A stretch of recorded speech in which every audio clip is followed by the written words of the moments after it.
Welcome back to Off the Monster. It's been a long wait, but we are back. We've had to digest this terrible playoffs where it feels like every team we wanted to lose won.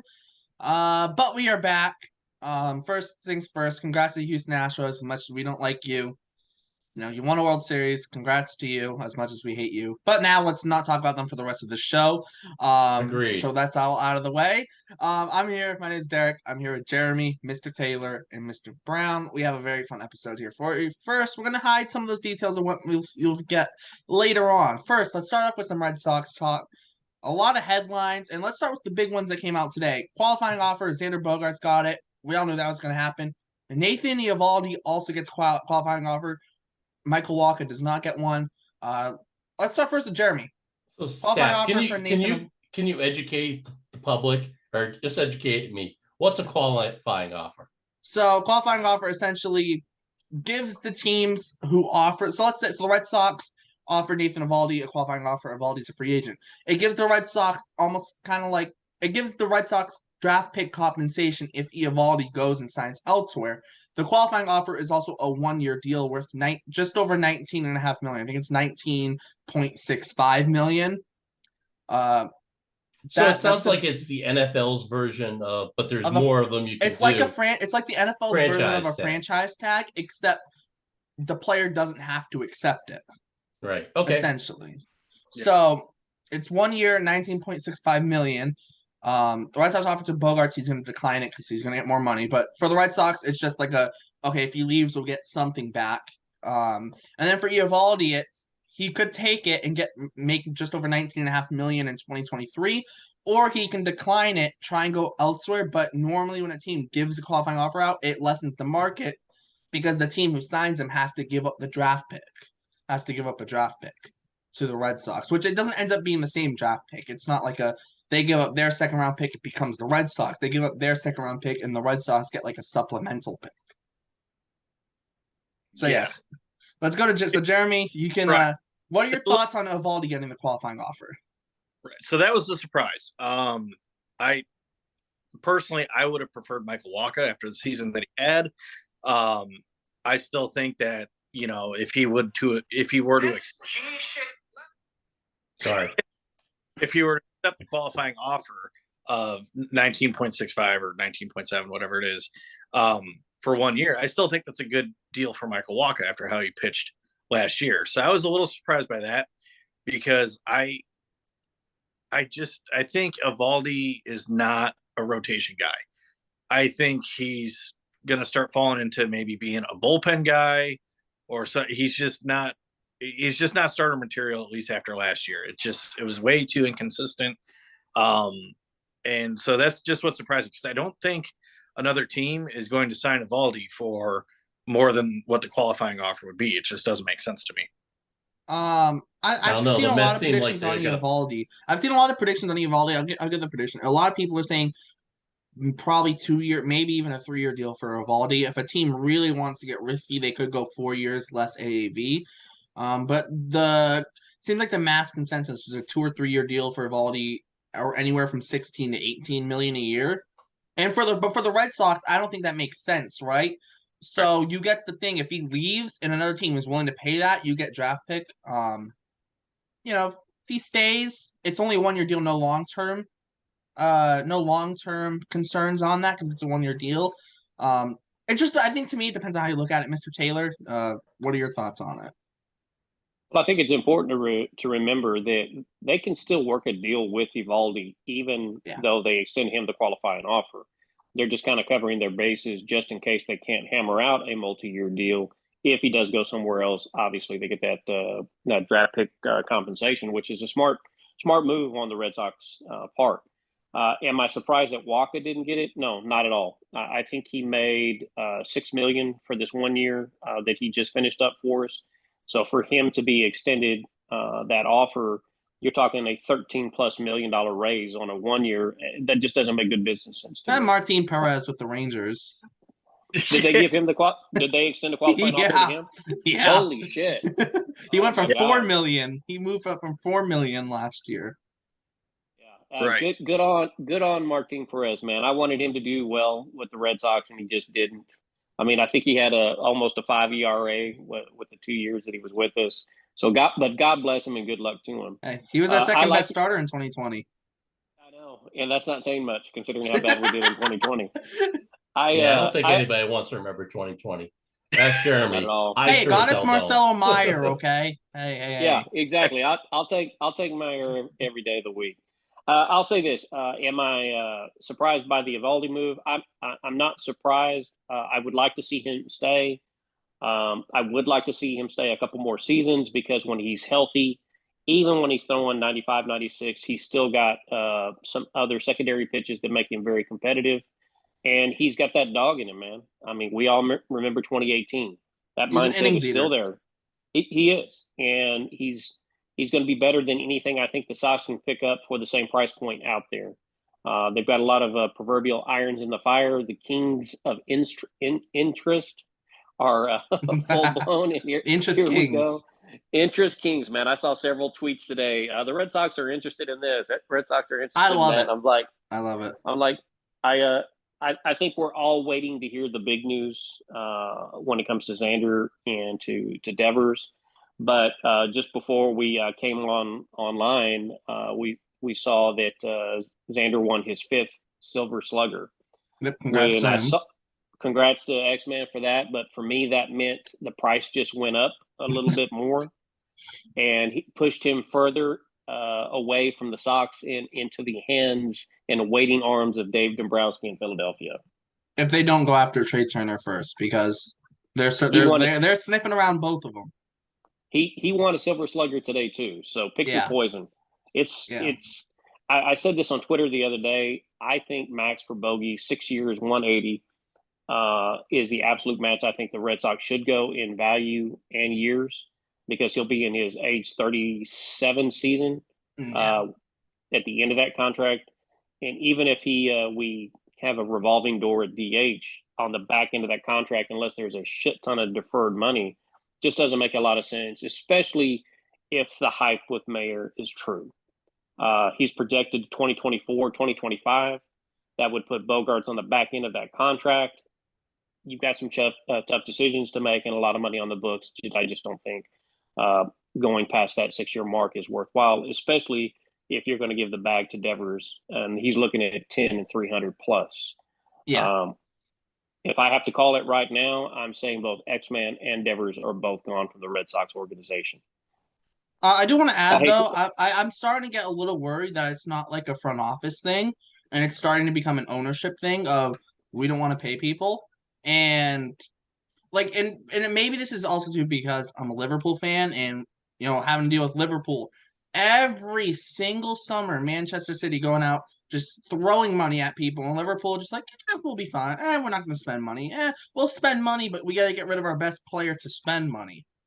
Like that's just I'm starting to get that kind of feeling where it's like they're not going to spend money. They're not going to spend money on anyone who's closing in on 30. They're not going to go long contracts. Like it's and I don't know about this, but I did before we hopped on here that now John Henry is showing interest in the Washington Commanders.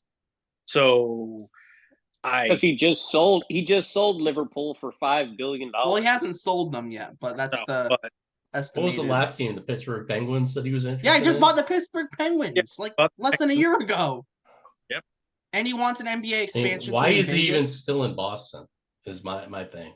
Yeah, and you mentioned it. I believe it's 4 to 6 years. As far as the qualifying offer, it's no lose. You got a no lose situation, but you got to nut up. I mean, you really have to nut up there, Heim. If you don't feel like your ownership is going to pony up the money, you better be up at their office every day. Hey, we need the money because Judge is about to get $40 million. So $30 million for Xander is going to look cheap. Xander actually has a better OPS, I believe. Well, maybe not OPS, on base average. If us old people still don't understand on base average. And actually batting average. I know those are statistics of the wave on errors. It just like the whole thing batting average depends on the player, right? Like I think that's something we agree upon. Like, You know, if you hit 60 home runs and you hit 270, but a guy hits 310 with 2 homers, like there's a difference, right? Huge difference. Yeah, exactly. I do want to throw this out there because I saw someone talking about Judge on Twitter, and instead of giving him like 10 years, 400 million, why don't we just like 6 years, 300 million, 50 million a year, boom, and you're out of the contract early. What if the Red Sox drawed up a deal with Bogarts that was short term? Let's say 4 years, 150 million. That's 37.5 million a year. That's exactly what I was thinking. 4 years, that's 150 million. Yeah, you get in Meyer, who's going to be. He doesn't have to come in at shortstop. Well, I think he would because Zinner Bogart's doesn't going to have to stay at shortstop towards the end of his career either. Yeah, Bogart's going to have to move off a short, probably to third. Devers is going to have to move to DH eventually. So I think to your guys' point, though, I think you're onto something there because it seems like a very hot trend with players now when they sign deals. 4 years, 3 years. There's always all these opt-outs that are in there. And I think you could probably do that with Xander. You could do that 4-year 150, and then also you got to throw in some opt-outs there. I mean, he's in a contract that he opted out of. Right. Yeah. Right. Like do an opt-out after the second and third year. Right. So it's a little similar to Correa's deal that he got this past offseason with the Twins. Just another year, and he has to wait 2 years to opt out instead of just 1 year. Right. I think it's a really good insurance clause for the player. Rather than going and doing what Awaka did, which – It turned out well for him. We got him on the cheap for $6 million. We got probably the best he had to offer for this late in his career. We got a great deal. He's going to go out and make twice that probably next year somewhere. Oh, easily. Yeah, he's not going to be with the Red Sox. I don't know. We'll see. I feel like position players have a better opportunity to get that option here compared to the pitchers. Wait till you see what Verlander gets. Wait till you see what Verlander's going to get, like 2 years, 85 million or something. Yeah, he will. Something like DeGrom's going to get like 4 years, 180 million or something. I think it's with the Yankees. For who? Verlander. I don't think so. I think the Astros are going to. I think the Yankees are about due to overpay for a pitcher. I mean, not that they already have it. Well, the thing is, how many people are they going to pay if they also going to pay Judge? I mean, they're overpaying Cole for. And they still have 25 million for Donaldson on the books. They still for this year they have 25 million a year for Stanton for the next like 5 years. Like that. Hey, we're not the Yankees. We're not the Yankees. Yeah, that contract some of those contracts the Yankees have are awful. But back to the Red Sox. What blew my mind this week, we were talking about it earlier offline, is that we're still paying Manny Ramirez for the next 4 or 5 years, and we're paying Pedroia. And that too. They're great players who said, "Hey, well, Pedroia isn't because to win championships is kind of what Brady did back in his day. Pay me later." Yeah. Right. Well, Pedroia isn't because like he was. It wasn't because like they deferred it in the original contract. I'm pretty sure it's because he retired. So instead of having all that money hit in 1 year, they just spread it out over like 10 years or something. Just makes it easier to pay. So for PD. So as far as I'm concerned, they can keep paying him. Yeah, that's fine. Yeah. I'd love to see him in the booth, man. I would need coffee if they put him in the booth next year. We never talked about that. Put me in the booth. PD for commissioner. Yes. Theo Epstein for commissioner. Who? Theo Epstein for commissioner. He's already working with the MLB. No, he's just. Hey, he could throw us a bone. Yeah. We're the one who made him famous. I mean, you're not going to have a commissioner that's entertaining anyway. They're all no. It's going to be some lawyer. It's going to be a lawyer. They always are. Yeah, they need my idea. It needs to be every 4 years. The fans vote for the commissioner. You have a string of candidates. You do it that way. Yeah, but then the commissioner's not actually going to do anything because then the commissioner, instead of being like the commissioner's job isn't like to make rules or whatever. The commissioner's job is to just take all the blame away from the owners and get that blame thrown onto them. That's literally the commissioner's job. Like, don't blame the owners, blame me. The best commissioners for the most part take all of the blame. Like Roger Goodell, everyone hates him. He's a good commissioner. The only commissioner that's liked and is a good commissioner is Adam Silver. Yeah, going back to the 1919 Black Sox, they created the commissioner spot to take the blame for Comiskey. I mean, that's all it was. That's the only reason they ever brought in a commissioner. Like Stats said, it's to take the blame and take the heat for the commissioners, the stupid crap that they do, the rules that they try to pull in that we've talked about in the past. So yeah. I do want free agency. Happy free agency day, guys. I do want to talk though real quick. Does anyone else have the same concerns I do surrounding Michael Wacha? Because I know he had a good year, whatever, but his underlying numbers, his FIP, his expected ERA are not nearly as good as his like actual numbers. Oh, absolutely, especially at his age. You don't know what the next year is going to bring. It's only one season as well. Like he could very easily drop back down. I do think someone will give him like a 2-year deal for like $32 million. I know even there's been rumors teams maybe even willing to go 3 years, $45 to $48 million. I think the kid's a workhorse, though. He's always put it in the innings when he's healthy. It's just he's got to stay. That's the great thing about Walker is the dependability about him going out there and putting in. Well, nobody puts 200 innings in anymore, but 150 plus in. Well, it used to be. I mean, every team had a 200 inning guy. Sandy Alcantara threw the most complete games in the MLB this year, and he threw more complete games than every other team combined. Yeah, he was. But the thing too with Walker, I think last year he pitched himself into a multi-year deal, and I think your deal is what you were saying, Stats. I think per year we're probably looking 16, 17, 18 million like they're predicting for Eovaldi. I think it's about the same. The reason why I would go more towards that than Eovaldi is Walker, even though there's mileage and he had some injuries last year, he bounced back and it was pretty consistent. Eovaldi seems to be going on the downward trend of that. Whereas I think Walker is just going to plateau for maybe another year, maybe a year after that. Then you'll start to see it go down. I think they're putting their money though on Eovaldi to bounce back. Maybe he's not going to. I don't think he's going to be like the number one like he was maybe in 2020 or 2021. But like 2021, he finished 4th in Cy Young voting. I don't see that happening. But like even if he's a solid number 2, maybe maybe he could bounce back to that. But like at the end of the day, too, from Eovaldi, you're not asking him to be anything like you're not asking him to be an ace. I mean, worst case scenario, he just becomes an innings eater on a kind of team. BOH said yesterday at the winter meetings that they told Garrett Whitlock to prepare to be a starter next year. Yeah, and they talked about Houck as well.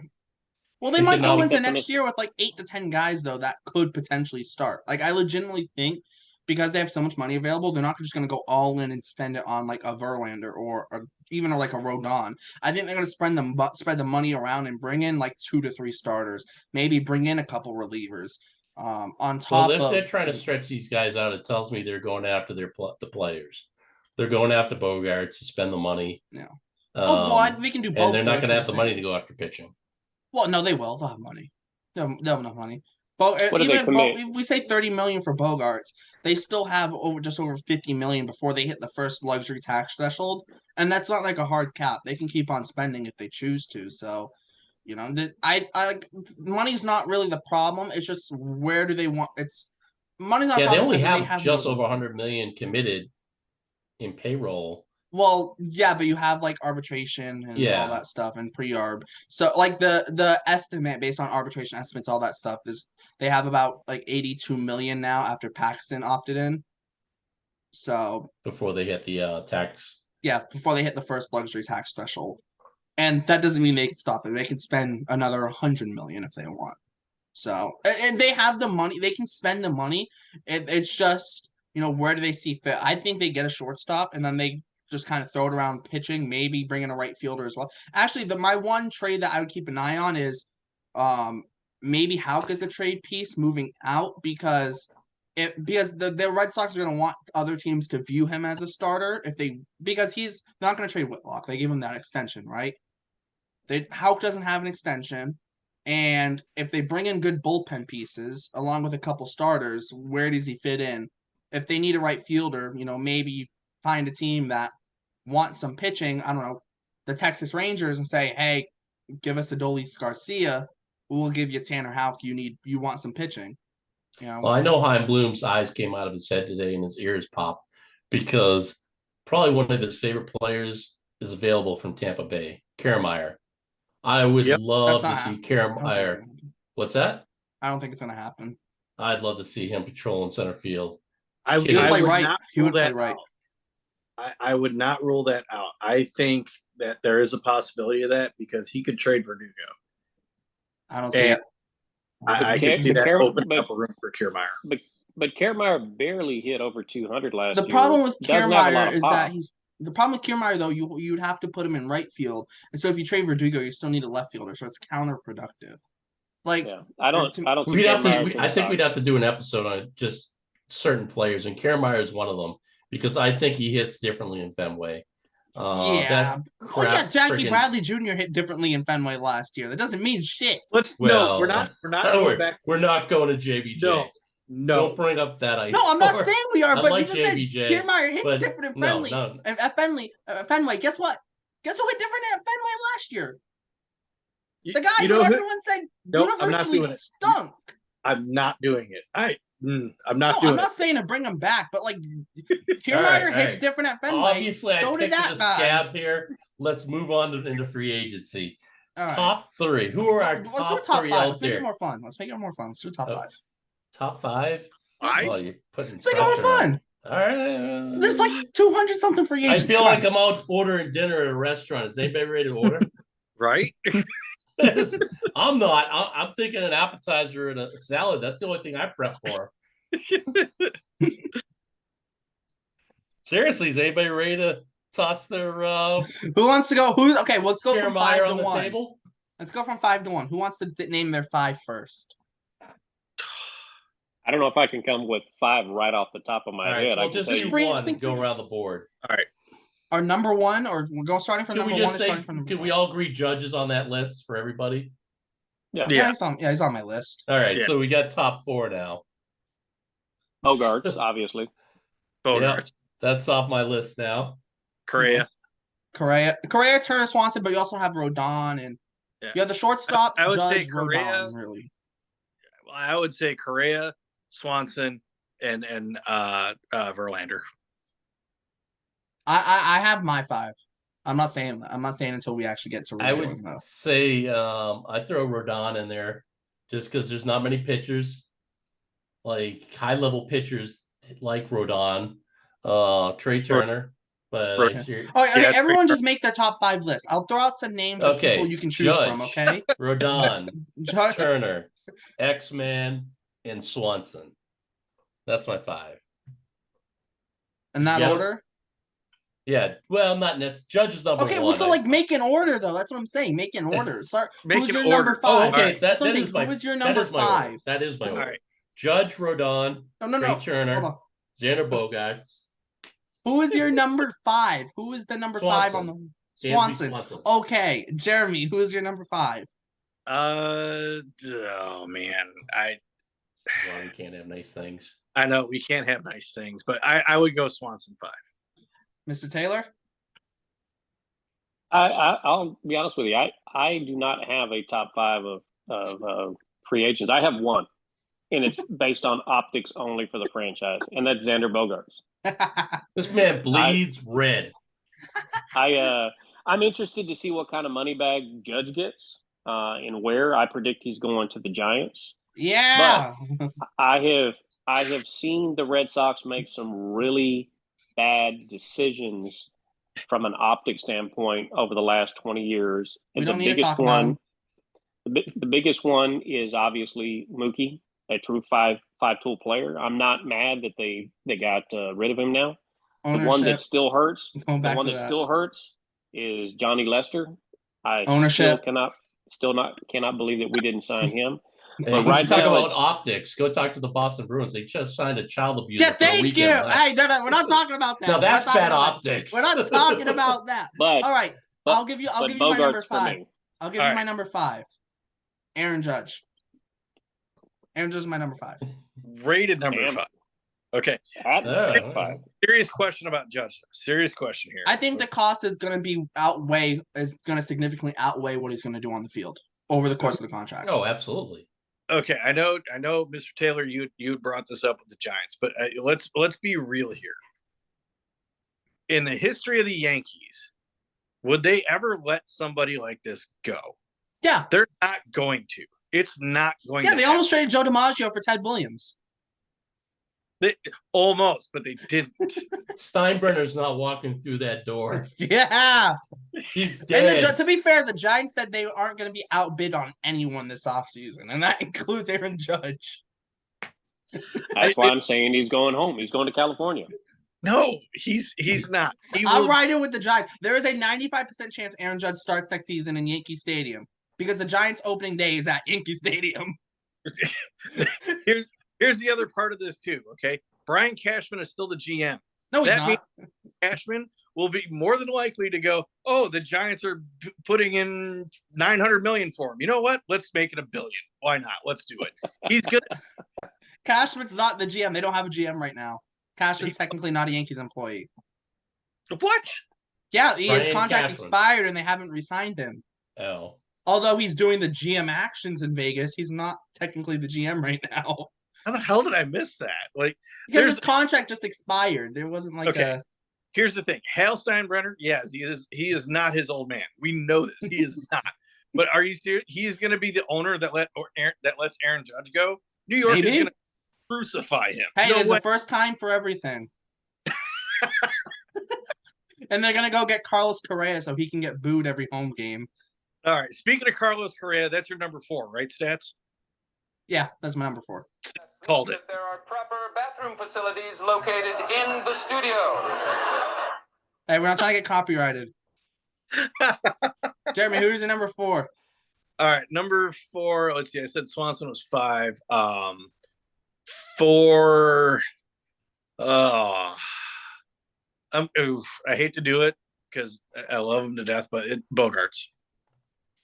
Ouch. Yep. Breaks my heart. I know. Mr. Brown? I already gave you my top 5. I'll give it to you again. Stay with the exercise here. Yeah, X-Man is number 4. All right. Number 3? I'll go because it's you're already looking at your list. We already know what Mr. Taylor is. It's X-Man. Number 3, Trey Turner. Jeremy? You going with Trey too? Yeah, I'm going Trey Turner as well. Yep, he's number 3. Then I'm going Rodon. I'm also going Trey Turner. Oh, okay. Look at that. I'll start off with my number 2. I'll start with my number 2. All right, you go. My number 2 is drumroll. Whatever, no drumroll. Sure. Carlos Rodon is my number 2. Wow. Number 2 for me is, and I hate him to death, but he's up there, is Carlos Correa. Yeah, I'm not putting any cheaters on my list. So Carlos Rodon it is. Number 1? That's Judge. Dansby Swanson. Yeah. For the value of the contract he gets, I think his free agency deal will work out the best for whoever signs that. I wouldn't agree with that at all. I got to cut off here soon, so I want to get us into some Red Sox. Let's do Jeopardy. A Red Sox mindset. Yeah, so yep. I want to. Oh, can you let me share my screen? I'll take terrible free agent signings for 500. You're close. That would be Carl Crawford for 7 and 142. Pablo Sandoval. That's okay. All right, try it again, Mr. Brown. All right, should be good to go. There we go. Right. Oh boy, I know how to get rid of all this. Oh man, this. There it is. This is it, man. Get rid of that. All right. I made this list. I don't know how I came. Use the right web browser next time. All right. I don't know how I came up with the top 3 who starts, but free agency, just what Jeremy mentioned, free agents throughout the history of the Red Sox. Some notable trades throughout the Red Sox. I got to get rid of this so you can see it. Some notable locations throughout Fenway Park. Nicknames of Red Sox present and past players. And let's just say, Mr. Taylor and Jeremy, you better be winning because the last category is indeed stats. Crap. So we'll start it off with Jeremy. You pick. All right. Let's go. Let's do trades for 500. Whoa. Oh, 1978. What did I just? A sigh of relief joined the Boston bullpen. That's what it says. Yeah, I read. I see that. I don't. Oh God. I don't know, man. 78. That's before my time. Eckersley. I can't remember how to do this. You are correct, sir. Yeah. Awesome. That was my guess too, man. I was not trying to lose any points there. I was like, it might be Eckersley, but I can't guarantee it. So yeah. All right, stats, you're up next. Free agency. No, sorry, no. Nicknames for 100. This player was better remembered for once dropping his pants after a head-first slide into first base. I know his name because I know he used to do Nesson. Is it Eric Lyons? You're close. Steve Lyons. I deserve a point for that because that's before my time. I don't you're think gonna I make was it even up. born then. You're gonna make it up in stats anyway. I wasn't born then. That's BS. And that's not don't worry. Nicknames. There's a lot of harder questions. All right. I thought 100 on nicknames was gonna be Big Poppy. Steve is. They can't be that easy. Yeah. Why not? They put on some Jeopardy. Have you seen real Jeopardy? Sometimes the question's like, what's 1 + 1? This is not Saturday Night Live Jeopardy. What's the letter between E and G? W. It goes. All right, Mr. Chiller, go ahead. I'll take In the Park for 200. In 1914, Tom Yaki spawned the creation of this Fenway Park location to ensure restaurant viewers would not be able to watch the game for free. What is the Green Monster? You are correct. Well done. Hold on. All right. Hold on. You mean the big green advertising board way back then? Mm-hmm. Yeah. Jimmy That's Fun. correct. All right, Jeremy. All right. Let's go free agency 200. This outfielder spent the first 8 seasons of his career in Cleveland before becoming a free agent in the winter of 2000. Then Red Sox GM Dan Duquette signed him to a 10-year, $200 million contract that was the second largest of all time, only behind Alex Rodriguez. Who is Manny Ramirez? You are correct. I'm not picking nicknames. That's BS. Jeremy's kicking ass. How many trades for 100? I need to get something on the board. This Hall of Fame player was traded for a relief pitcher during the 1986 playoff run. This is BS. This Hall of Fame. What? Hey, stats. I was 5 years old during that season. I was like, hold on. Let me see how old I was. Hold on. Let me figure this out. I got this. You weren't born. Hey, I was negative 17. Negative 17. All right, Mr. Taylor, go ahead. Is it Jeff Reardon? Wrong. Anybody else want to guess? I'm not going to give it to you because you didn't guess. I'm not going to take money off. I want to put up. Can I put out Jeremy? a guess after it's so I don't where I don't lose points because I have no clue. Yeah, you're not going to lose points. You didn't guess. The only person I can even think of that might have been a Hall of Famer. Actually, no, never mind. Then it's just wrong. I'm not even going to answer it. Nope. I was going to sound like an idiot. Go Jim Wright. No. Yeah. That's all right. Way before my time. So it's Mr. up. Taylor. Am I up next? Yeah. Let's do In the Park for 300. 502 feet from home plate. This area of Fenway is highlighted for all to see. What is the red seat? You are correct. It's a myth. It is a myth, but still BS. Jeremy. This is BS. I can't believe you haven't picked stats yet. I'm saving it. But all right, I'm gonna go nicknames for 200. There you go.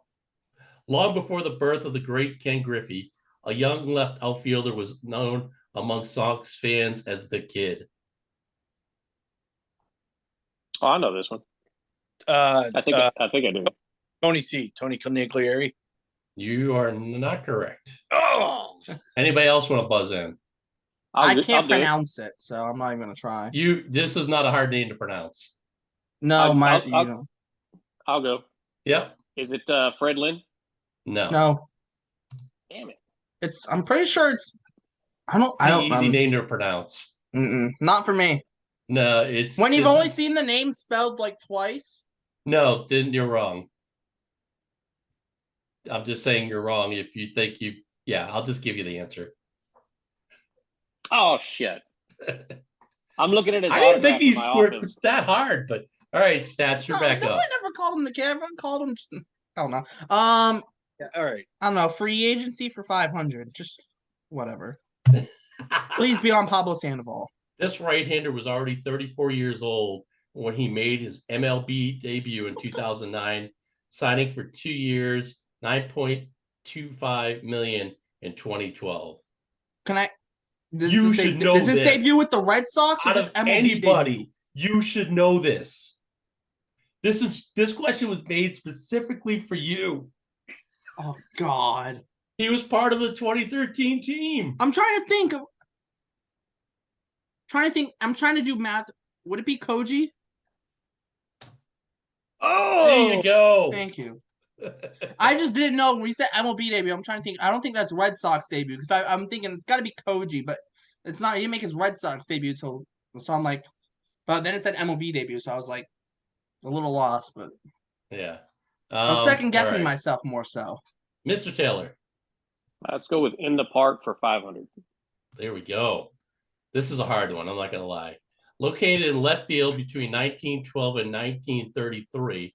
A 25-foot incline earned the spot's name after the left fielder that made an art of running up and down hills.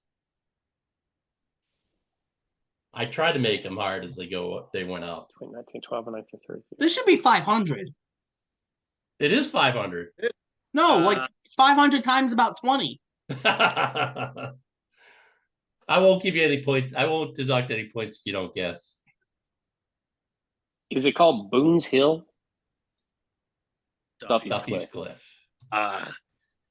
Boone's Hill was Houston, right? No, that's it started with a T. Taos Hill or yeah, something like that. Boone's Hill was Polo Grounds, I think. All right, back to you, Mr. Jeremy. All right, I'm gonna go Stats' favorite one. Nickname's 300. Oh, I thought you were going to Stats.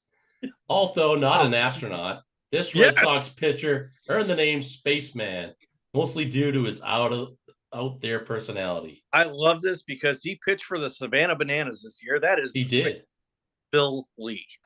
It is. Yeah, he did pitch for the Savannah Bananas. Yeah, he did this year. Yep. You're up, Stats. Free agency for 400. In 2003, this third baseman inked a 3-year, $6.7 million deal. Can you imagine that? With the Red Sox, right? With the Red Sox. Okay, exactly. Just clarifying. Oh, crap. This is before I was born. Yeah, but he was on the 2004. The World only Series. Person I can think of is like. I don't want to answer.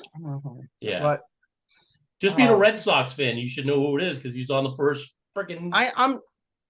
Dude, I didn't watch that team play. There's a thing called YouTube. You don't want to guess, don't guess. Can I just guess Kevin Millar for the shit of it? Don't guess Kevin Millar for the shit of it. No. I'll go Bill Miller. You are correct. Bill Miller. Yeah. Oops. Oh yeah, that got you back to the positive.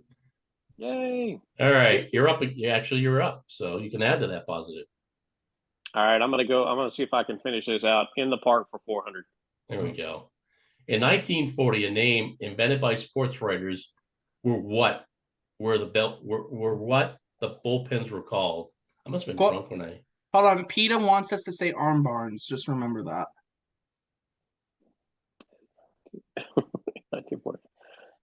If you don't have a guess, don't worry. I do not know. Williamsburg. Yeah. That makes sense, though. Yep. It does. All right. Jeremy, you're up. All right. I'll finish. You guys are all being nice to that stats category. I'm trying to save it. I like it. You're savoring it. In the park. Percolate. Good. All right. In the park for 100. All right. You can find this Fenway marker located just 308 feet away from home plate. Pesky pole. Did I not make that one easy enough? Yeah. I thought it was 302 feet. Hey. Yeah, that's the man. All right, you're up, stats. 500 stats. Just chuck it. He never played basketball, but he did swipe 300 stolen bases during his career. Why do I feel like that he never played basketball part kind of has a... Because it comes in with his name. And I don't think you're going to get it because I wouldn't have got it. Oh, God. But I had to make it hard for 500. Oh, God. I'm trying to think of how many people even stole 300 bases in the first place. Like, it can't be Believe it or not, there are not many for the Red Sox. Exactly. No. That's what I'm trying to think. Like, how many guys even stole 300 bases for the Red Sox? All right. Does anybody have a guess? No, not hearing any. No. Harry Hooper. I know who that question's for. Jeremy knows who that question is for. All right, Jeremy. All right. This is going off like a lead balloon. Yep. All right, let's go nicknames 400. All right. Known as a menacing presence on the mound between 1962 and 1965, this young pitcher was often referred to as the monster. In hindsight, I should have made these questions a little bit more recent. Yeah, you think so? I mean, it is 400 though. I don't even think I can name a pitcher from. I don't even remember who it is. Sandy Koufax. I know he played during them. I know he never played for the Red Sox. It's not a guess. Dick Raditz. All right. I just had to prove that I can name a pitcher from then. Stats, you're up. Trades for 400. Jump around. A major role in winning the 2016 AL title. This player was traded for DH Mike Easler. I don't know who Mike Easler is. And this is 2016? Wait a sec. I think I'm going to screw this one up. Uh-oh. Oh, yeah. Give me my 400 points for that. Yeah. What the hell? I think I should have been 1986. Oops. My bad. I guess I might have been drunk when I played this game. All right. Try again. We'll go 300 because that was just a bad one. The other guy, he was part of the trade that sent shortstop Hanley Ramirez, right-handed pitcher Anibal Sanchez, Harvey Garcia, and Deus Delgado to the Marlins. If you don't get this, I'm stealing it. Wait, the other guy the Red Sox sent to the Marlins? No, the other guy the Red Sox got back. The big guy was Beckett. Mike Lowell? There you go. I was gonna say that's too. I'm like that's obvious as Mike Lowe, but I was like, yeah, it's like now it's too easy. Like no, I feel like it was too obvious. I almost missed it because I was like, Mike Lowe can't be the other guy. Let's go nicknames for 500. Nickname 500. Here we go. Although not a Hall of Famer like his brother, due to his small frame and his choice of glasses, this all-star was referred to as the Professor. His brother played for the Yankees. I got this. I got this too. I got it. Although not a Hall of Famer like his brother, just small frame. Oh, DiMaggio. Which DiMaggio? Don. Yep. Yep. I had to get him back in the game, guys. All right. Yeah, it's close. We literally talked about Joe DiMaggio like 15 We minutes got 1, 2, 3. All right, save the 400 for the last one. you guys got to write down the answer, and you know what I mean. Oh, God. And you guys have to figure out how much you Well, want. it's gonna be pre-1910, so I'm not gonna get it. But okay. All right, go ahead, Jeremy. You're up. Free agency 300. The head of the 2004 Idiots. This outfielder signed a 4-year, $31 million deal in the winter of 2001. Oh, Johnny Damon. Got the sweetest ass. Stats, you're up.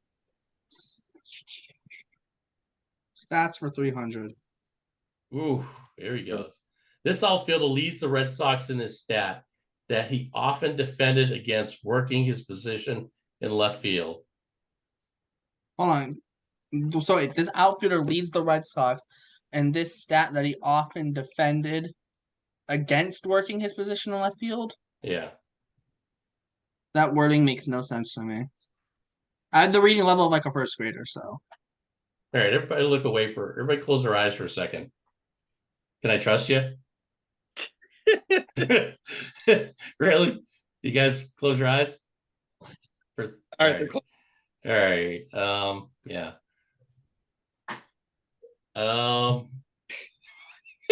He won the Triple Crown. Won the Triple Crown? There's only one Red Sox that's won the Triple Crown. Oh, well, I know who it is now. Because I didn't. Can we open our eyes yet? That. Yeah, you can open your eyes now. So, Stats, I know who it is. He won the Triple Crown. I'm stuck between two. I'll say that. I'm stuck between Ted Williams and Carl Yastrzemski. So flip a coin. I have a coin here somewhere. I do have a coin. I was joking about flipping the coin. No, I legitimately have a coin. I'll just say you're correct. Heads. Yes. You are correct, sir. Yes. Yeah. All right. Thank the Lord. All right. Oh my! Flipping a coin works, kids. Except in the Super Bowl when they barely flip it. Yeah. We got 200 and 100s left. Yeah, let me go with stats for 200. Stats for 200. Okay. Dewey showcased his arm in right field during the 1970s and 80s, but unfortunately, he leads the Sox in a stat that did not get him on base. No clue. Come on, man. I mean, what's the one thing that you can't get on base because you do? So Dewey showcased his arm in right field during the 1970s, 80s, but unfortunately, he leads the Sox in a stat that did not get him on base. I have no idea. No idea. Anybody else want to? Strikeouts? Yeah. Good job, sir. All right. Oh. All right. We only got Jeremy. Go ahead. All right. Trades for 200. A Cy Young winner. This player was traded for right-handed pitcher Cal Pravano and right-handed pitcher Tony Armas Jr.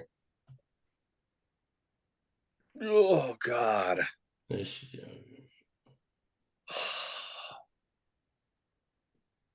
Carl Pavano. I'll just say it's in this millennia. Yeah.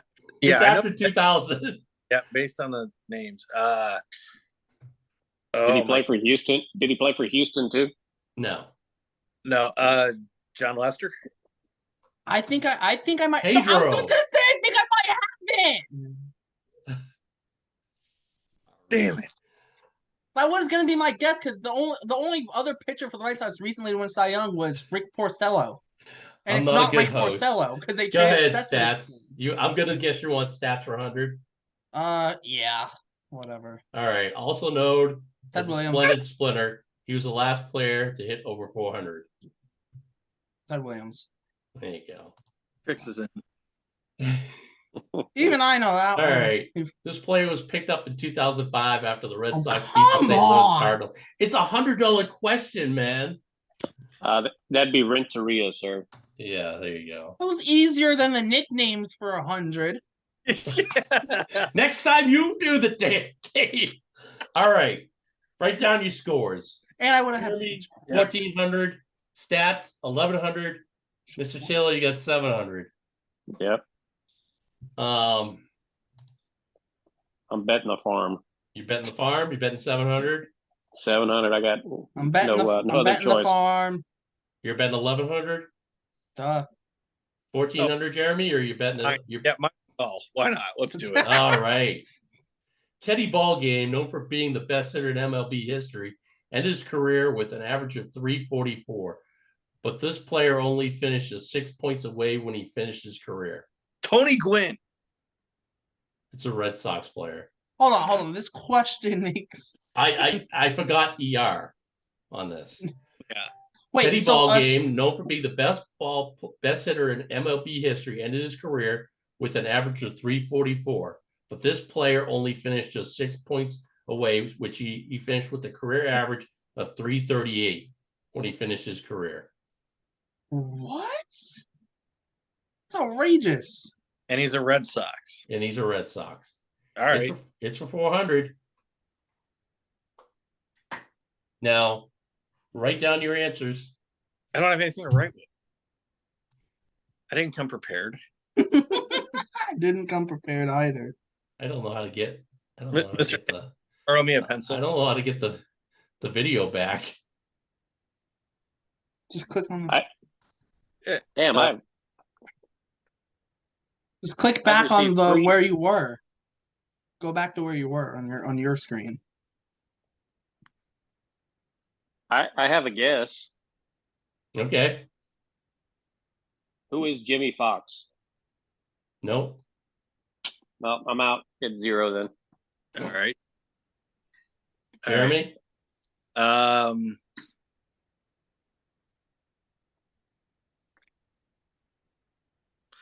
gonna go. Oh hell, I'll go Yaz. No, I don't think so. All right. But I don't think it was, but we'll see here in a second. Any guesses, stats? You want me to guess this? I'm gonna go with no. Let me see. If Jeremy and I are. I wrote this like a month ago. No cheating. And I'll give you this. I'll just give you one hint to each and every one of you. He ate fried chicken before every game. Wade Boggs. That's mine.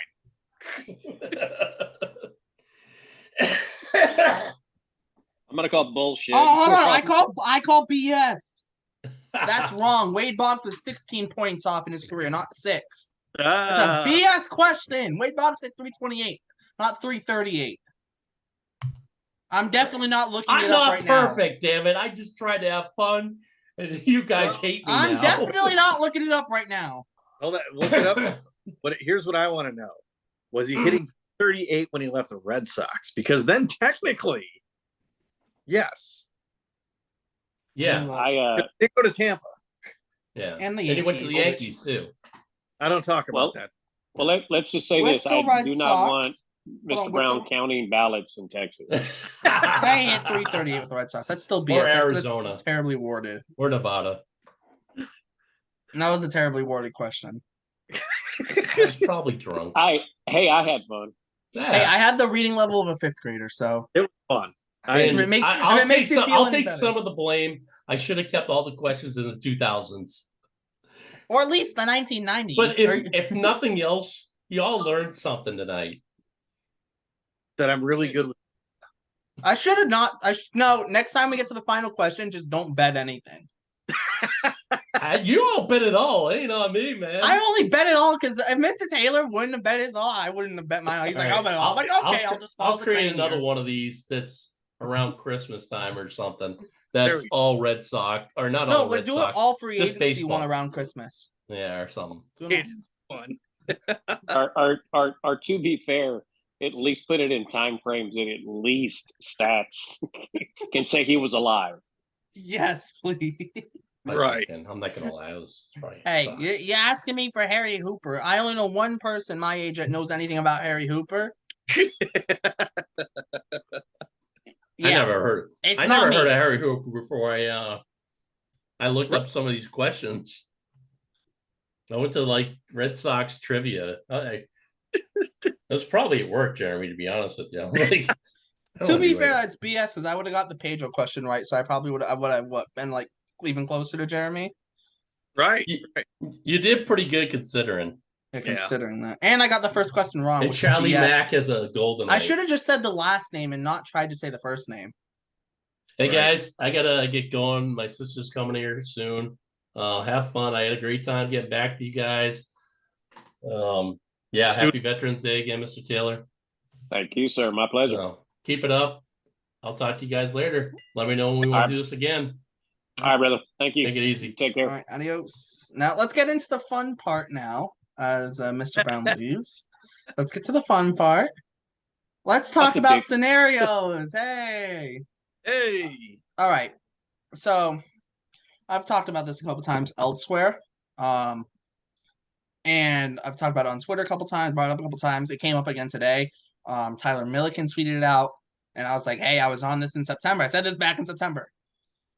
What would be your thoughts of the Red Sox going into next year with a 6-man rotation? Obviously, it worked very well for the Houston Astros this year, especially bringing a guy like Christian Javier from the bullpen to the rotation, as the Red Sox would be doing with Whitlock, essentially. What are you guys' thoughts on it? Because for me personally, right now, the Red Sox have Chris Sale, James Paxton, Brian Bayo, Nick Pivetta, and Garrett Whitlock, and for starters. That's not good enough, obviously. It's not. Here's the question, though. I'm okay with a 6-man rotation. I really am. But the question is, look at last year, right? The bullpen. The bullpen just was not getting it done. They need to shore up that bullpen even a little bit to even contemplate going 6-man rotation. Because I agree, Whitlock has starter stuff. Even Houck showed it last year. He could be a starter with enough development. But because of what happened, they were thrown back into the bullpen. So I'm all for it. I think it would be great.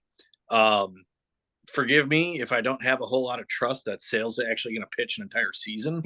Someone steal his bike. I'll be happy if he can go 2 months and just stay away from Uber Eats or Postmates or whatever DoorDash, Grubhub. Yeah, I just forgive me for that. So I think Chris Sale is the question mark there too. Like, is it really going to be a 6-man rotation, or is he going to go down after like 3 weeks and then you're back to a 5-man? Hey, well, that's better than starting with a 5-man and then going down to a 4-man and being like, "Oh crap, we need a 5 now."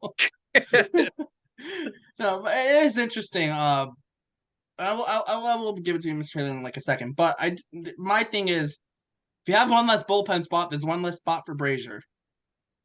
Oh, good point. Good. Well, fair point.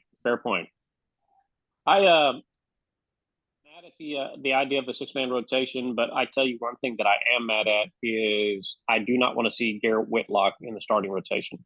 I think he is a far better weapon out of the bullpen. Last year proved that. When he went into the rotation, he was close to a 5 ERA. When he was in the bullpen, he was lethal.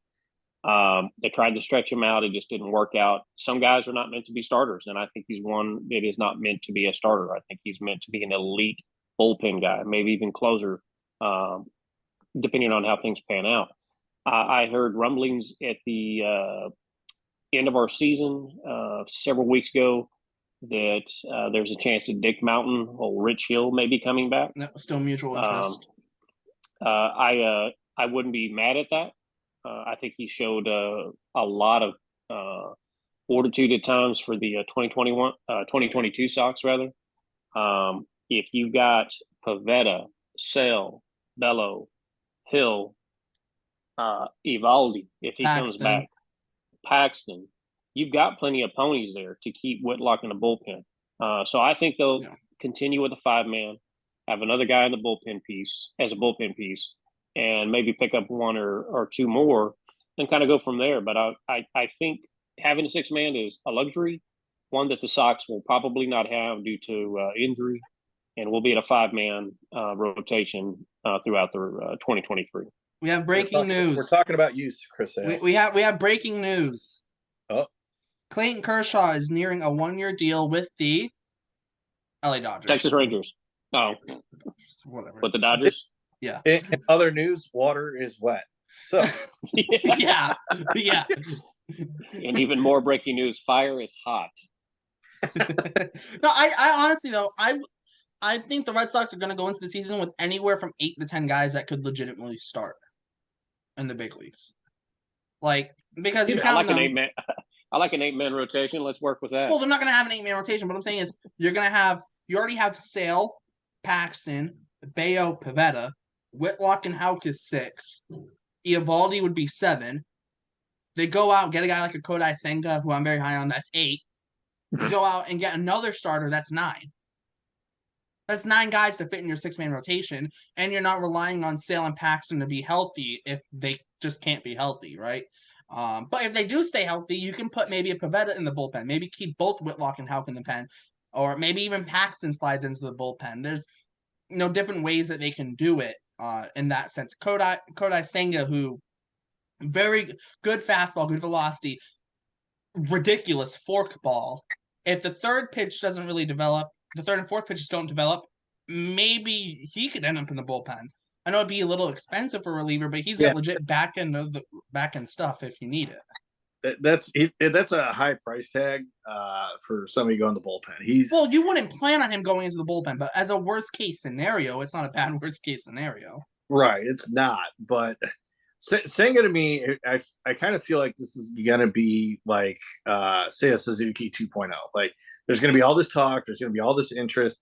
They probably will offer a contract. I don't see them doing enough. I think honestly, I think teams like the Mets, Giants, Angels, because they're the Angels, and just Rangers. Yep. But even if it's not him though, there's so many other options, right? Just name one of them, right? You have hold on, I'll bring up some names. I'll bring up some names and you can tell me any of these names, would they make even some sort of sense? I think they all make sense at different spots in the rotation. Let me see. Let me just find them because I have them all written down. All right, so some starters the Red Sox could target. Tyler Anderson, Kodai Senga, Michael Walker could still come back along with Eovaldi. Rodon would be the high end though. Also, Jameson Taillon could be an option. Taijuan Walker. We also have Andrew Heaney, Ross Stripling, Noah Syndergaard, Sean Manaea. Even worse off, you can even go a little further for like a 4-5 starter. You have guys like you have guys like Michael Lorenzen, Mike Clevenger, Matthew Boyd. Like depending on which route the Red Sox go, like all those guys could potentially find a home in a Red Sox rotation, depending on which route they go in free agency. They could. And actually another thing to bring up too, I don't know if you saw this. I saw it earlier today. For bullpen, the Brewers declined Boxberger. And so that's a potential target for the Nick Anderson. Yeah, Nick Anderson. Yep. That's another one. So I mean there's options out there. Yeah. And I agree with those options. You could go to that 6-man rotation like you're talking about. I don't see us going high end. Like you said, Rodon, I think he's out. Yeah. Senga, I think is going to be there too. He's going to price himself out. I think we're looking more like I lost it. You had like a Taijuan Walker kind of area. Yep. Those two. There's nothing wrong with that. No, I'd be fine. I'll take Jameson Taillon. Right. I would too. But I guess what it comes down to is, again, last season we were disappointed because there wasn't a whole lot going on, and it kind of led to some issues that we saw this year.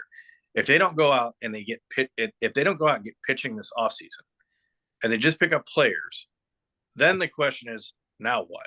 And I think also too, we talked about money a little bit, right? We had all this money coming off the books and that, but now of course you got, selling Liverpool and trying to buy the Commanders, if that's the case, and that we don't know what ownership is doing with the money, but they clearly said all season long, this offseason, money wasn't going to be a factor. So if money truly isn't a factor, they don't sign any pitching. We only pick up a couple of players like a Swanson or, whatever the case might be, or re-sign, Bogarts and that. Then if they fail to put together a decent bullpen and decent staff next year, then Chaim Bloom's the problem. Maybe, but I think it goes back though too, because we've seen it so long with Lester leave, not re-signing Lester, Mookie going. Those are ownership decisions at the end of the day, right? They didn't want to. They didn't want to go long term and pay Mookie a bunch of money long term. They didn't want to pay Lester because he was past 30.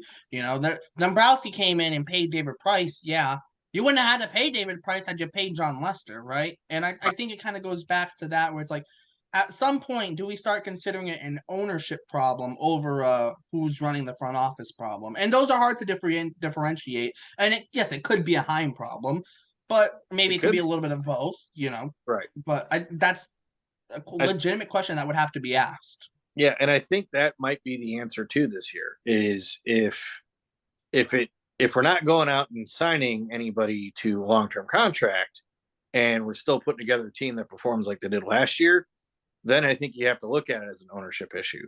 But it was said last season that this offseason money wasn't going to be an issue. So, where are we going to be at? Yeah, exactly. They do have, though, I think the Red Sox still probably have the most flexibility of anyone this offseason of, like, different things they can do. Obviously, like, certain trades for them won't necessarily make sense because I don't think they're ready to start parting way with some of their higher up prospects, like their top prospects. Like, they're not going to trade a Nick York. They're not going to trade Meyer, obviously. They're not going to trade, like, a Mickey Blaze, Rafaela. They're not going to trade any of those guys. No chance. So, they're in a little bit of a weird... Do you think they start entertaining trades for like a Jeter Downs? I don't. He's got he barely has any value at this point. Right. The thing with Jeter Downs is I think what honestly kind of I think he ended up being one of those guys that got screwed by no minor league season in 2020 because he had barely played in Double-A in 2019. He barely played in Double-A. Didn't get to play there in 2020, and then got jumped straight up to Triple-A. And now I feel, and that's also too, they shrunk the minor leagues, less teams. It's a bigger jump now in between levels. That could have been it, Yeah, he's definitely missed out because of those things, and I think with him there needs to be more development. Yeah, because he was highly touted, and he did show a lot of flashes. I just think all that stuff really played a factor in it. So that's why I'm wondering. That could be a trade piece still out there. Now, but what are you going to do though? What's the team going to do? Get him and put him in Double-A? Like, right? You can't do that. He's kind of stuck in Triple-A now. He's in that weird spot where he's stuck in Triple-A, but like if you need him to develop, he's not playing well enough in Triple-A to develop. It's almost like 2021. They sent him straight to Triple-A. They should have started him that year in Double-A. Right. Yes, it might have slowed down his development, but we hear this all the time. Prospect development isn't linear. Right. That's true. It's one of those things. It's crappy, right? And there's nothing you can do about it because, like, who was going to expect, we're going to have, like, a global pandemic? No one expected that, right? And it sucks that it happened, but, things happen. You got to figure out a way to work around them. But, like, they are in a weird spot, though, because, like, they're not trading any top prospect. The only person with even a decent amount of trade value I see them trading, like I said, would be Houck, just because, like, if they do get into some bullpen arms, like, and they do also add some starters, like, do you need Houck more than you might need a right fielder, for example? Like, if there's a good enough right fielder to go out get in a trade and that team wants young pitching and they'll take Tanner Houck and that's who they want, and you can go get yourself, like, for example, an Adolis Garcia, who the Rangers might want to leverage because, yes, he hasn't played the big leagues for super long, but he's, 28, I think? Right. 28, 29. Like, maybe they need pitching. They've been saying, we know they want pitching and need pitching. That could be a fit. Sean Murphy's not going to happen because the Red Sox just don't have enough to trade for him. But if the Red Sox were going to trade for him, like a Houck being part of those discussions wouldn't surprise me. But I don't see it happening because the Red Sox just don't have enough to get him. No, for sure. But yeah, it's interesting. Talking scenarios here, I got one for you. All right, let's say Bogaerts doesn't happen, right? And I know you named Swanson as your number one free agent. No, not for the Red Sox though. Okay, that's what I was going to go. Right. Let's say Bogaerts doesn't happen. Right. He signs with Dombrowski in Philly. Where do you think they're going? I don't know. I'll tell you where I would go if I was the Red Sox. I'd turn to Trey Turner. What do the Red Sox need badly? A leadoff hitter. Yep. What is Trey Turner? He can hit leadoff. I know he's been hitting second for the Dodgers, but he'll hit leadoff, and then you have Devers right behind him. Or if you even want to get, I know Devers doesn't necessarily like hitting third, but Trey Turner leadoff, Trevor Story second, Devers third. Like, if we're to give believe me some speed at the top of that lineup. Right. If we're to believe Twitter, and I saw this a couple times yesterday, supposedly Trey Turner did say he wants to play for Philadelphia next year. And I don't know if that's true or not. I don't know if that's probably no. He wouldn't say that because then that would just kill his market. Right? Yeah. That's. I believe that 100%. I don't think he would come out and say that because that's. And even if he said, maybe Philly wants Bogarts more than him anyway. So it's the Philly fans pushing the train for Trey Turner right now. Right. But isn't Trey Turner a better overall shortstop than Bogey? Or is it hand in hand? It's kind of close. The thing with Bogarts is, like, defensively, they're kind of similar. They're both not, like, great defensively, but, like, they're good enough for now. I think Turner will stay at shortstop longer just because he's more athletic than Bogarts. But also Turner's easier to move off short because of that athleticism. Turner fits the Red Sox better in terms of, like, lineup and all that stuff, right? You know, they need a leadoff hitter badly, and I don't really want to go another year with Kike as a leadoff hitter. Bogarts isn't a leadoff hitter. Bogarts stays. Bogarts it's going to be, the lineup would be whoever hits leadoff, hit leadoff, whatever. Probably end up being Kike again. Then right. Devers, Bogarts, Cassis, Story, Verdugo. Like, yeah, I get it. The 2 through 6 is deep, but you don't have a 1. And if Devers is going to hit second, you need a guy who can get on and score in front of him. Yeah, and I think Trey Turner better suits the Red Sox too when we're talking about those player-friendly deals with the opt-outs and that. I think if you did like a 4-year with the opt-outs with Trey Turner, I think overall it'd be better because, like you said, Trey Turner athletically is a little better, and he's got the edge a little bit more defensively than Bogarts does.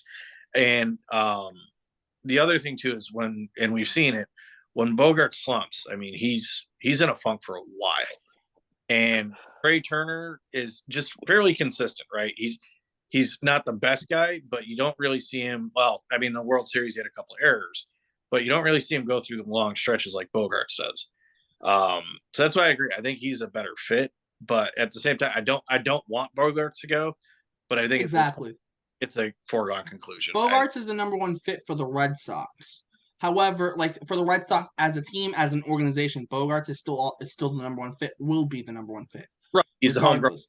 The home. But when you're talking about just like a lineup perspective, Trey Turner fits the lineup way better because you could even go like Turner, Devers, Story, Cassis, find someone for the number 5 spot. Oh, maybe it's a right fielder you bring in, Mitch Haniger maybe.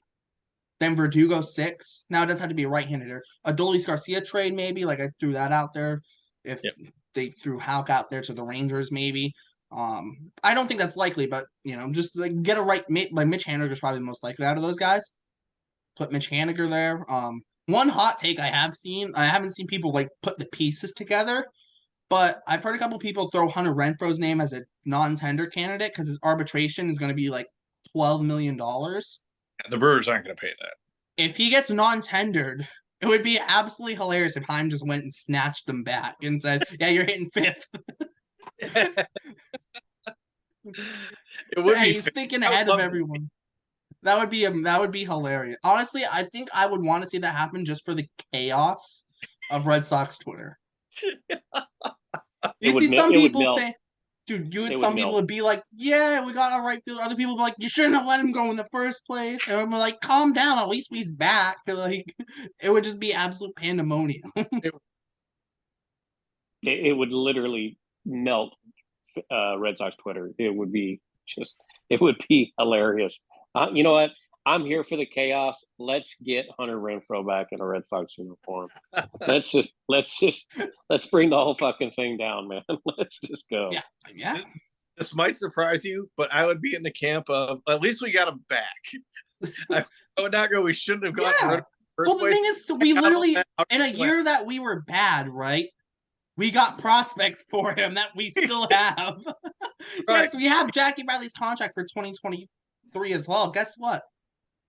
Who cares? Who cares? Who cares? We got our guy back.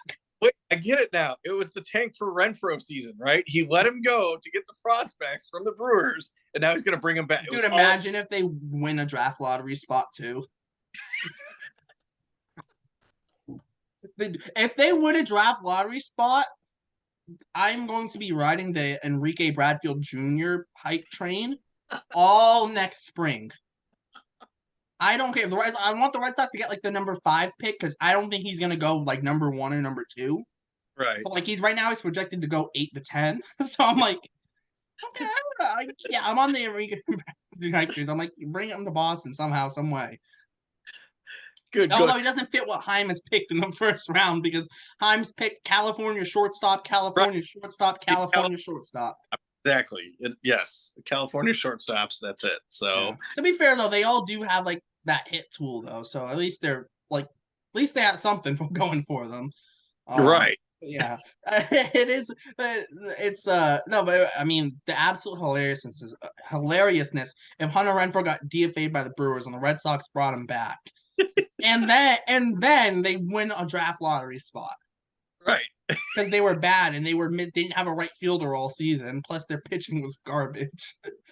Well, it would torture me because I am a Brewers fan too. So seeing that, it'd be like, really, like, wait, we gave away guys. And now he's gone. What are you doing? Well, and Stern stepped down, so he's gone. So yeah, the Brewers are a mess. They're a mess. Yeah, well, like, so the Red Sox. Is, though, like Renfroe being DFA'd isn't as crazy as people think it sounds, right? No, because the Red Sox probably would have done it. Well, I mean, not DFA'd, non-tendered, because the Red Sox probably would have done it last offseason. Right. I think that's legitimately. I think like you look back at it. I think the Red Sox would have non-tendered him last offseason, not because he wasn't going to be good, but because he was going to cost a lot in arbitration, and that price was only going to go up. Right. And it was like, well, let's get something for him. Okay, we're getting 2 prospects, and we'll get Jackie Bradley Jr. back, I guess. Like, might as well. I'm still hurt about Jackie Bradley Jr. I don't want to go there. Dude, imagine if he would have played well. That would have been awesome. Played well. To be fair, though, the one thing I will say about Jackie Bradley Jr. is he was the 40th overall pick for the Red Sox, I think in like 2010 or 2011. I forget what year it was. I think it was 11. Something like that. Yeah. That's a solid pick from the 40. How many guys from there just totally whiff? Right. Like, all right. I will talk about Jackie Bradley Jr. now. So I will say this, right? He had a okay major league career. And the reason why it's okay is because defensively, he's like a comp of like Ozzie Smith. Defensively, he's just a Hall of Fame defender. He just couldn't beach ball. Yeah. Except for like 1 month a year. Right. That 1 month a year was the best month every single year because he would hit like 400 that month. Right. And then it would just go to shit after that. Remember he was an all-star in like 2015 or 2016 or something? Like Brock Holt was an all-star 1 year in 2015, I think. And then the next year it was like Mookie, Poppy, this guy, that guy, and Jackie Bradley Jr. 25 homers that year. Talk shit all you want about JBJ, but we do not win a World Series in 18 without him. Right. That was 1 month, was October. And that was But that was the most important month that year. Yeah, it was also the best month that year. 108 wins, hey, not bad. But when you get to the playoffs, everybody's record is 0-0. Yeah. And he came through like a damn stallion in 2018. And I would like to thank him personally for that, because I got to go see it firsthand in the flesh. October was crazy. Have we ever seen a team that dominant though? Like I know the Dodgers won 111 this year. That Red Sox team, not only did they win 108 games, they didn't lose more than 3 games in a row once that whole year, even in the regular season. 2018 was like a video game cheat code. Every night I expected even when the Red Sox were down by 5 or 6, I fully expected them to come back that game. And when they didn't, it was a complete and total surprise. I was surprised that team lost as many games as they did that year because they were so dominant. Well, here was the comforting thing with that whole season, right? You would have that game where, okay, they lost by like 5-6 runs, something like that. You woke up the next day and it was like they won the next one by 10. You're like, dude, they got no hit by Minaya, and they're just like, okay, we don't care. Right. They did what Kyle Schwarber meant to do to the Astros after Game 4. They were like, we got no hit. Okay, so we're gonna win the next game. Right. Who cares? Like, yeah, we're gonna win 108 games this year. We don't care about getting no hit. Yeah, they literally could give two thunders fucks about it. They just came out and kick ass and took things. So that's the difference between that Red Sox team and how everyone thought the Yankees were going to be this year. That Red Sox team got no hit, and they were just like, so what? Like, okay, we're just going to beat the crap out of you the next night. The Yankees get combined no hit by the Astros, and they're complaining, oh my God, we got no hit. Oh. So we're going to win 120 games. Oh, we got no hit. Oh. Was the roof open or closed for the no-hitter? I can't remember. I think New York had their roof closed that night.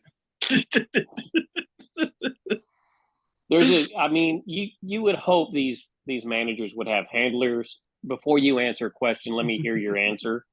And if someone would have told me, yeah, we're gonna blame it on the roof, come on, bro. That's so bad. That is when he said it, I'm like, oh dude, I don't want to be him. There's a reason why us Red Sox fans call him Aaron effing Boone, and New York is finding out why. Exactly. But he's so bad. The thing with Boone is it's like if he wasn't the Yankees manager, I think people would see him as like a half decent manager at least. Because nowadays, like, you need a players manager, and it seems like the players like Boone, right? But like when it comes to decisions, I feel like the analytics department just hands him a paper and says, "Make this decision." And he just goes, "Okay." Well, the way the Yankees are constructed, in my opinion, they're good for 162. Yeah, but they're good in the short. They can't win a playoff series because the playoffs are about hitting home runs. But the thing is, you can't hit 0-0-1 and hit a home run. Your average can't be .001. Right. You can't put it all in one guy. But the other thing too is look at the blunders that they have on the bases and stuff like that. Like Boone, he's not good. Like during 162, sure, you can have Stanton and Judge, especially during Gallo and Donaldson and yes. Oh my God, Torres. Torres, that 1 year Torres hit like 30-something home runs. He hit like 50 of them against Baltimore. Yeah. Oh God, yeah. That was that was. If there's anyone that hates Camden moving that wall back, it's Gleyber Torres. That's a good point.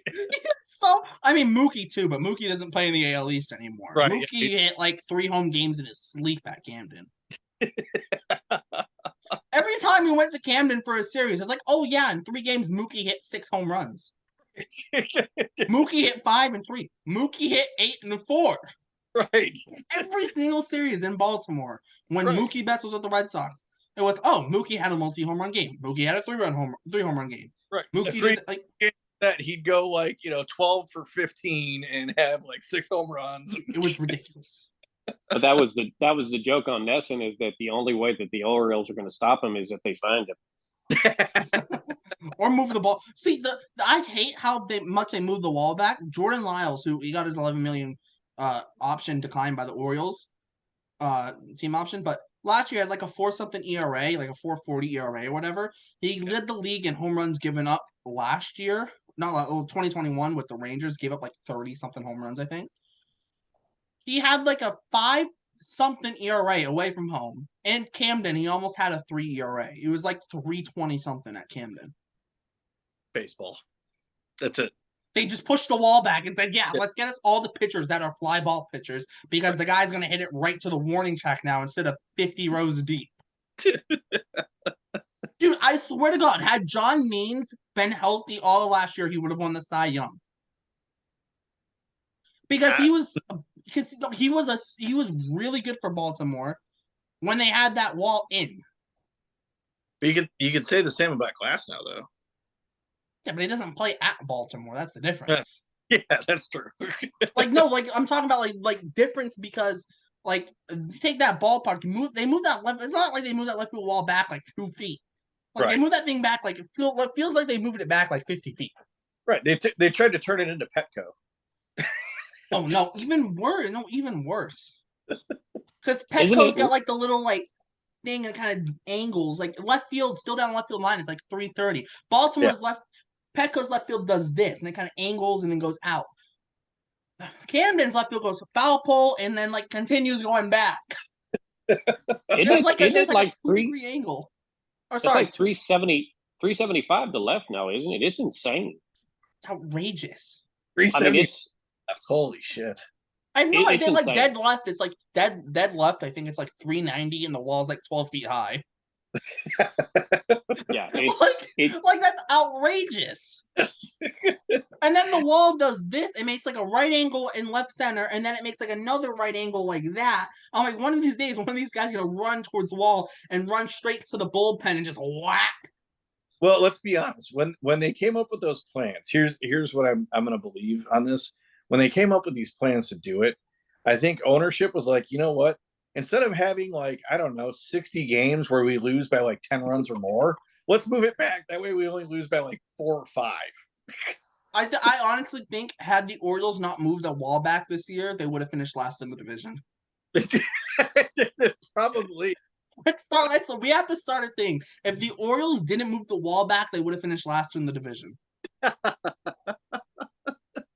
Straight up. Like, because that wall got like it makes such a difference for pitchers. Like you look at pitchers like Baltimore, all their pitchers ERA at home versus their ERA like, oh my god, Jorge Lopez had like a 150 ERA with Baltimore, and he had like a 120 ERA at home at Camden. When he went to Minnesota, he had like a 450 ERA. It wasn't the pitcher; it was the ballpark. All right, that you know what? That's what we're gonna do. We're gonna have the Orioles conspiracy theory. That's what we're all gonna. That's even worse than the red seat myth. 26 and a half feet is how far they moved it back. Holy crap! Oh, ridiculous! 26 and a half feet. 384 to left. And they raised the wall. They like doubled the wall height. That is a poke, gentlemen. That is a big lead home run to left. Dude, only Aaron Judge hits home runs over there now. Keep in mind that Manfred wants more offense and to score more runs and to make the game faster. So yeah.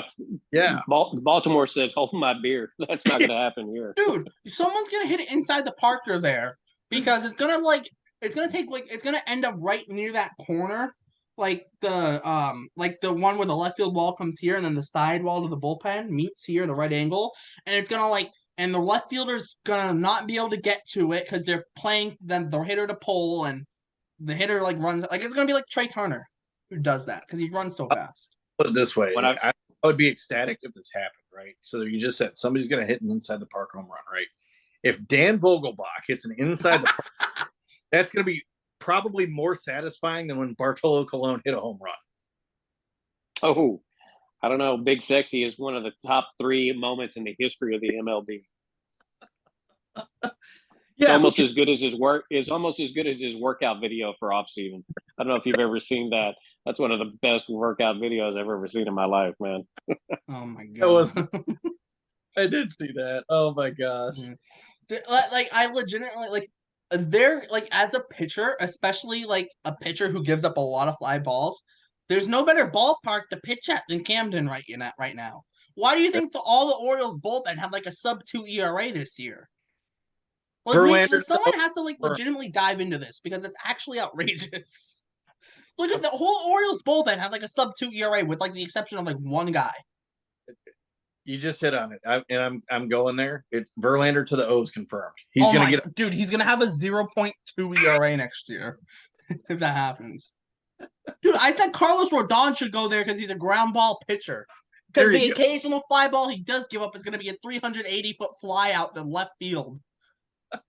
I have it on pretty good authority. The reason that the Orioles moved that wall back is so they could sell those seats to another team to help offset some of the money they lose because of the lack of fans that go there. God. Hey, they need less fans for a sellout now. Yeah, exactly. That increases the odds of a sellout from 0.01 to 0.02. I mean, I literally the first time I saw that when I didn't know that they had changed it until the first time the Red Sox played the Orioles, and I looked in the left field, and I'm like, "The fuck did they do that?" So for? bad, dude. The Mets are moving the wall and right field in. I was like, "Do they hate their fans? Is that what's going on?" Did they lose a bet? No, they couldn't move the bullpen, so they're like, we'll just stop here in left center. That's good enough. They had some concrete left over from a construction project up the street from the park, and they said, let's go ahead and construct a new wall out here and knock it back about 20, 26 They should have feet. left the old wall up, and whenever the ball got hit over there, the fielder had to climb over the wall. Oh, oh man. Hey guys, I got to get going. They should have left the old wall up until they finished the construction, and then taken a picture so they could show fans how absolutely stupid it was. 100%. They have a whole nother bullpen for 2 extra teams there. That's how much room they have now. Well, guys, I think we went off the rails here with the Orioles stuff. Yeah, but it's amazing. Bash on the note of teams moving walls, the Mets are moving the right field wall in like 10 feet.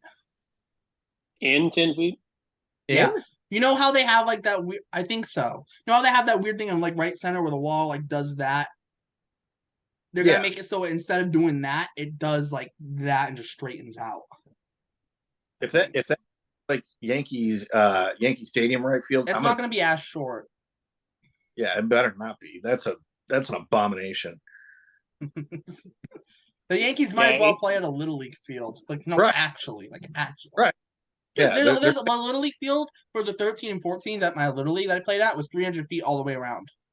Just extend center field a little bit. Just get rid of the road behind center field and you're good.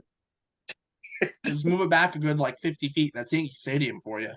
Yeah, that's it. My kids playing field bigger than that. I've literally played on a Little League field that was 330 to both foul poles and 420 dead center. At 13 years old, I played on a field that size. Yeah, I don't think your parents were setting you up for success there, bro. Oh no, it was the team was that team. None of those kids could hit the ball on the other team that far. That's just where they played. Wow. I hit one. I was so pissed off because I hit the furthest ball I ever hit there, and it still wasn't a home run. I hit it I swear, I hit it 375, left center, and it one hopped the wall, and I was pissed. I don't think at 25 years of age, when I was a police officer, I could hit a ball 330 feet, much less some 13-year-old kid that's barely scraping a Hondo weight-wise. That's I wouldn't say I was barely scraping a Hondo. Definitely a little bigger than that. Well, the 47-ounce bat helped too. We were using my bat was like a drop 3, I think. So we were using like drop 3. So I was okay, cool. I was like, okay, cool. I stopped at second base. I'm like, I was so pissed off. I walked from first to second. I'm like, no, I'm not running third. Oh my god! And the coach told me to run to second, so I just walked and dove into second. Like, screw you. I just dove into second and just laid down. I'm like, screw you. I don't want to run. Be a home run. But we were up. We were up 9-0 in the third inning. I'm like, I'm not running. Right. No, you don't do that. The kid was throwing 50-mile-per-hour meatballs. Yeah. I'm not running. Dude. The center fielder's 2'6". It's gonna take him 10 minutes to get the ball anyways. Oh my gosh. Literally, I think though the MLB needs to make a mandate. The Orioles have to move the wall back in. Right. And push their walls back. Yes. The 26 feet the Orioles took away, they need to give that to the Yankees.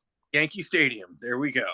Both sides. Yankees have to do that in right and left field. All right, that's it. I'm throwing in my hat for candidacy of Commissioner of Baseball. And as your commissioner, I will make sure that Camden donates the 26 feet or 28 feet back to Yankee Stadium. And the wall height. Right. And we leave the roof off of Yankee Stadium for Aaron effing Boone. And then, it would be great. You got my vote, Commissioner.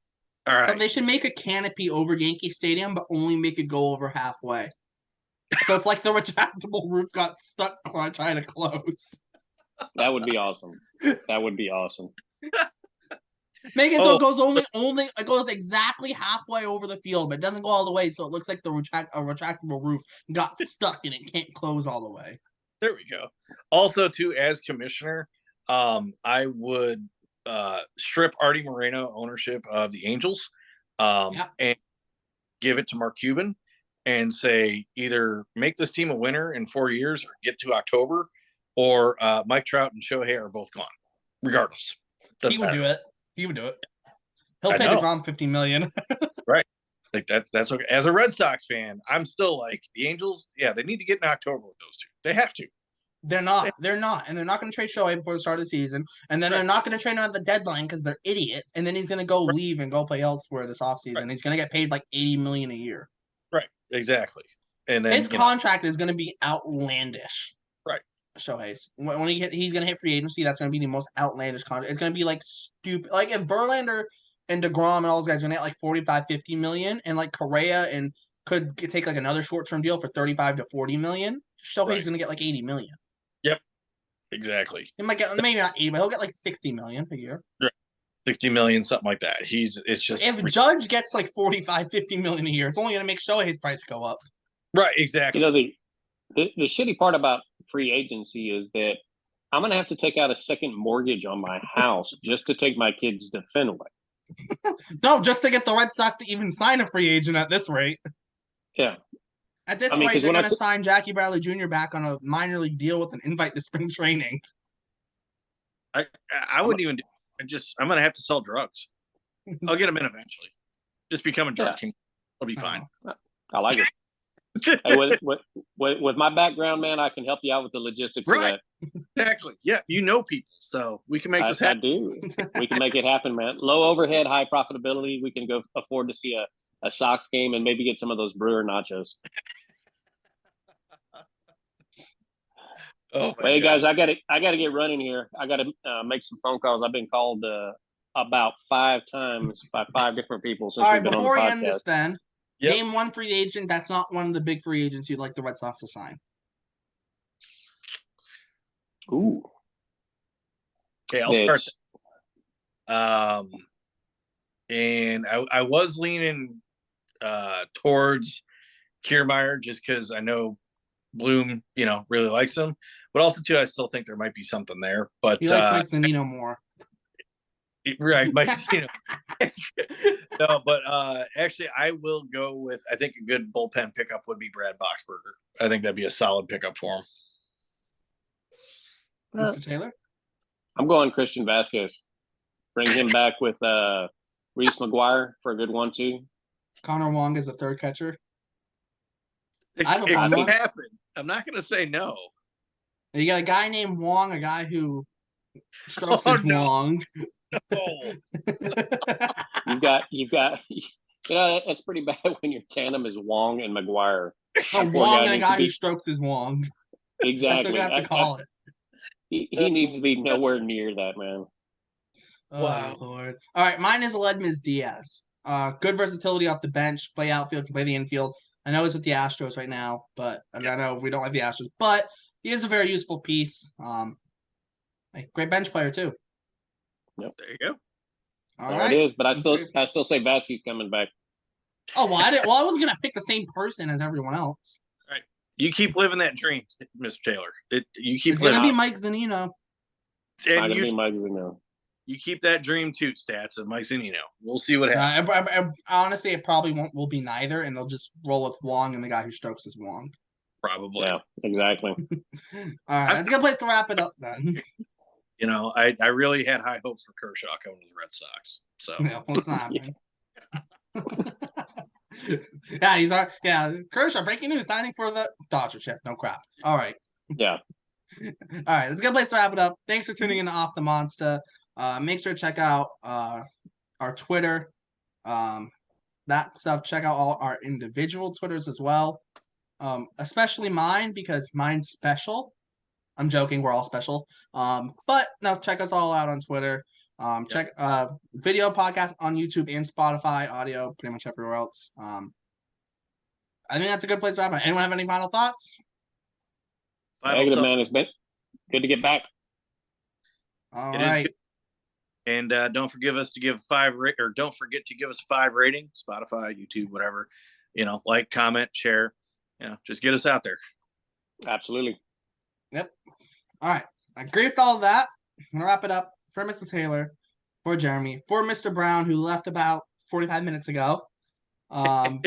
Shout out for him for doing Jeopardy, even though it was all before I was born, but that's cool, I guess. Thanks for tuning in off the Monster. We'll see you next time.